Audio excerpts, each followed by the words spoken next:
Mas lalong naalarma ang mga mambabatas makaraan nilang madiskubre ang ilan pang maanumalyang transaksyon sa disbursement record ng DepEd at OVP sa ilalim ng liderato ni Vice President Sara Duterte. Sa pagdinig ng House Blue Ribbon Committee, ipinundo ni One Rider Party List Representative Rog Gutierrez ang ilang questionabling resibo na bahagi ng mga isuminiteng dokumento ng disbursement officers ng DepEd at OVP.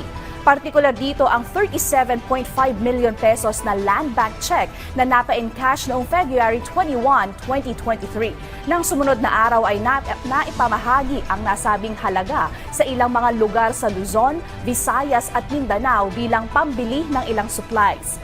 Sinundan pa ito ng serye ng fund disbursement na hindi maipaliwanag ng OVP kung ano ang pinaggamitan ng pondo.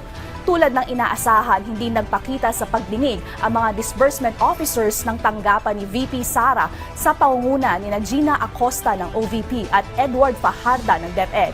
Ipinaaresto na rin ang Kamara ang ilang OVP officials na tumatangging humarap sa pagdinig kaugnay sa hindi maipaliwanag na paggamit sa pondo ng pamahalaan.